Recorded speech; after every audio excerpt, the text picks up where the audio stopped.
I used a theoretical number. So I think it was, if you put 10 grand into that first bet, it would have been worth 1.4 million. By doing the right thing, buying reasonably low and selling reasonably high and, timing the market, that was a small fraction. It was, in fact, I think I made 20% of what I would have meant if I held on. And then I went back and looked at, okay, well, what did I actually do? Because I massively increased my position in June. I still underperformed by 5x. And then I went, okay, what happens if I'd done the right thing? What I should have done, which was my framework, which was you buy it when it's on sale, when there's blood in the streets. So I went back and looked at the bottoms of the bear market, assumed I'm an idiot and I can't catch the bottom of the bear market and miss it by 30%, and just put the same amount in each time that I started with. That 1.4 million would have been 3. Had I just doubled down each time or whatever, the numbers go exponentially larger. And that really stopped me in my tracks. It's like, here's me doing the right thing, buying when it's in a bull market, selling when it's in a too strong a bull market, buying when it's down a bit. And I still didn't do as well as just holding it. My framework is this is a long-term trend, right? We've got at least another decade in this. At least. Probably 2 or 3 decades. But this part of it is going to continue to do very well. Sure, Bitcoin over time, as it gets more users, more adopted, it won't go up as much each cycle, but there'll be plenty of others and plenty of opportunities.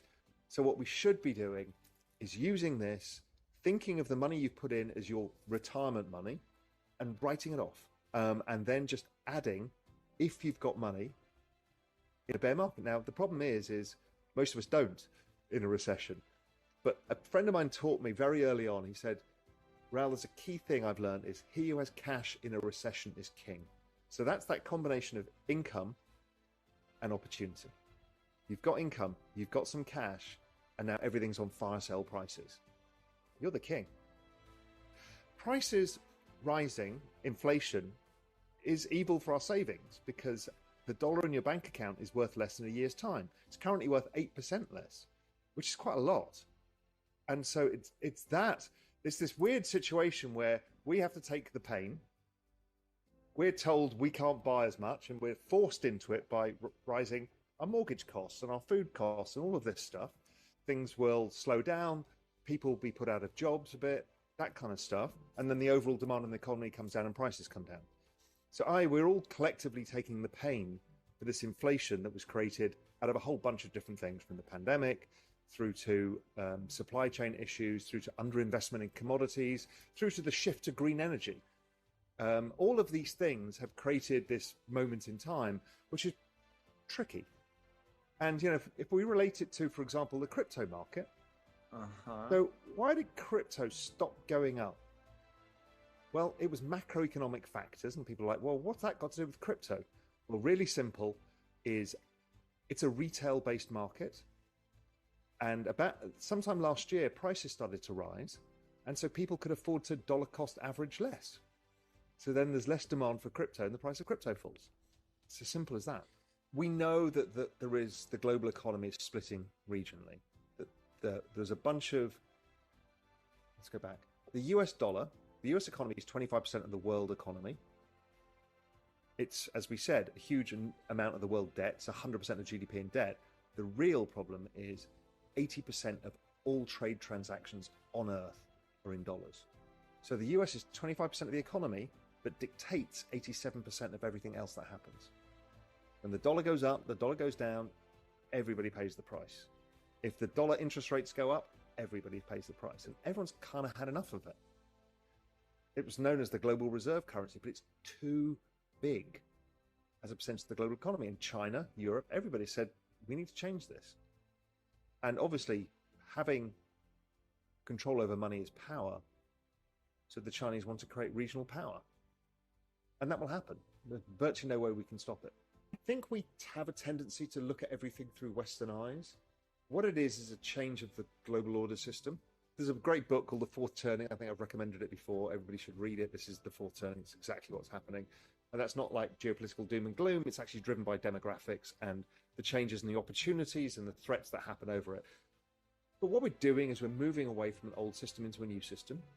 And I don't think it's going to be a one currency system. I think we'll just regionalize.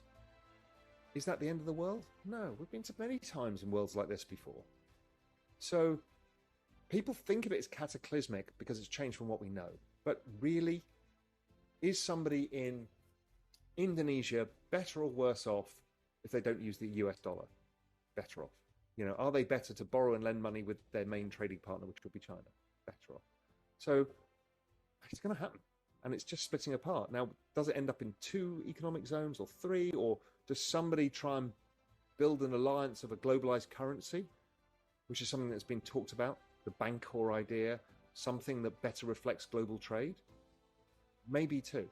I don't know, but change is happening and you can fear it, but you're not going to stop it. When the Brits were the predominant power in the late 1800s, early 1900s, just before World War I, the world was pretty much the most globalized it had ever been. Well, World War I and II got rid of that. And then it created another re-globalization, which was the rise of the US. And now we go to a deglobalization. These things are kind of normal. Now, how fractured do we get? Does Europe fracture into different regions? Does Spain fracture into different countries? Does the US fracture? Is that on the table? Oh, yeah. I mean, the Catalans want to separate. The Basques want to separate. You know, we see this all over. Those could happen or they may not happen. But over geopolitical time spans, they will happen because it's always happened. You know, Italy wasn't a country. And we forget this. We look at present state and assume that's the same. So these things do move. But it sells a lot of newspapers and eyeballs and attention span to worry over it. And most of the time, you shouldn't. Most of the time, the opportunity is there. And we want to worry about the existential crisis. It's very human. Again, one of those human traits is go back and read literature over the millennia. It's always about we're all going to die. It's a survival instinct within humans. It's like, we're all going to die. Oh my God, everything's terrible. And yes, it is terrible and it can be terrible. It's absolutely fucking awful. But as all of those people who came out of World War II who end up having kids, things do go on. Things do change over time. And so always at a bad times, eventually leads to good times. And it's the same with investing. That cycle is pretty common. And so what we should be doing is using this, thinking of the money you've put in as your retirement money and writing it off. And then just adding, if you've got money in a bear market. Now, the problem is most of us don't in a recession.